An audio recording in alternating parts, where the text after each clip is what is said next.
Hey guys, it's the International That's Student not Guide here. how I do it. Hey guys, it's the International Student Guide here. Wow. You could do it. I mean, you could do it, but like, do it proper.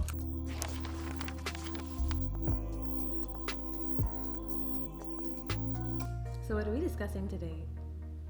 You said I dramatic? What are we discussing today? And you said I dramatic?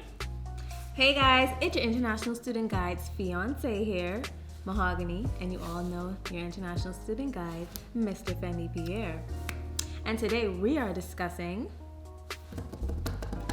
Relationships, particularly new ones. We've been together for 6 years and 4 months, right? 4 months.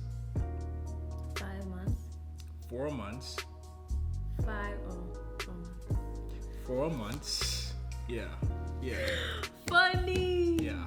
We've been together for 6 years and 4 months, so I think we know a little bit in terms of how to, make a relationship long lasting. We also met in college, and we met in college in the Bahamas, and we came to the U.S. together, and maybe haven't been separated since. So, what was that? That was period without me saying it. Ew. So yeah, we're going to give our best advice. So this young lady can start us off with the first one. Okay guys, so my advice would be to show your true colors from the beginning. Make sure that the person knows you for who you are and not who you think they want you to be. So let them get to know you. Let them get to know what you like from what you don't like. Your flaws. Your flaws. What makes you happy, what makes you sad, what makes you angry.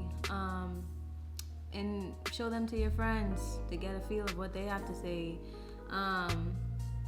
Yeah, and just let them know who you are up front, because I feel like putting up a front and then weeks later, the true you is going to come out, and they might not like that. And so it's best to just be upfront with who you actually are from the very beginning, from the get-go. Yeah, I agree. Consistency is key. Like, you want to be the same person that you met. The last thing someone wants to do is like, oh my gosh, I met you, you were so cool and everything was so great, and then like you were doing things that really made you uncomfortable and things that you really didn't want to do just to please that person, and now you don't want to do that anymore, and now the person's disappointed to see that all of those things that they loved are no longer there. And it's better for you not to do that and not to waste each other's time rather than to go down that rabbit hole of pretending to be people who you aren't. But great point. My advice would be communication.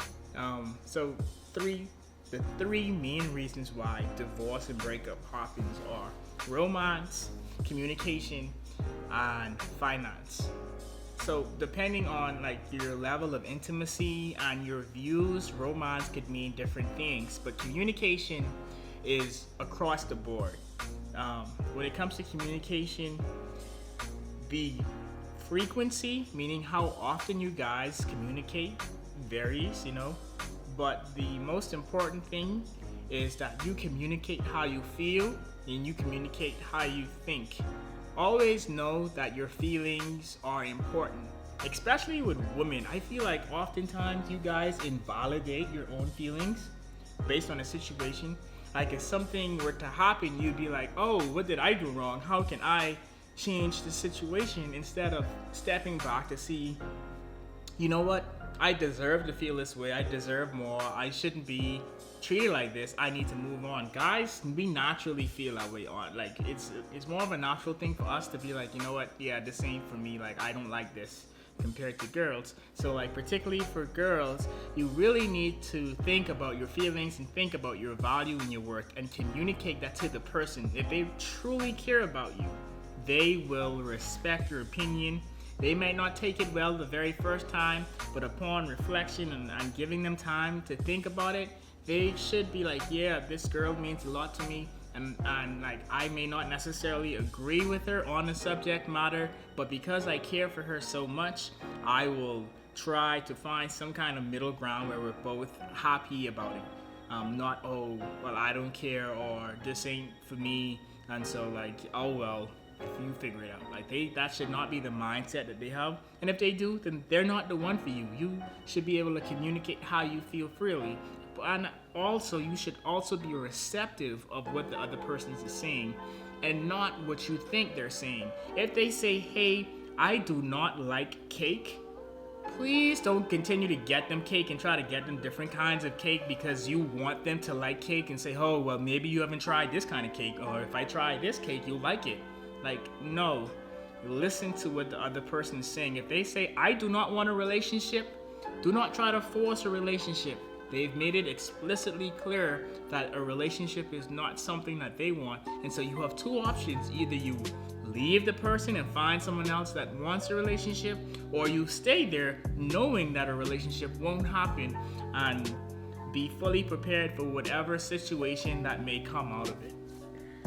I really hope you guys enjoyed the video. If you did, please hit the like and subscribe button and stay tuned for more videos. Thanks, guys. Thanks, guys.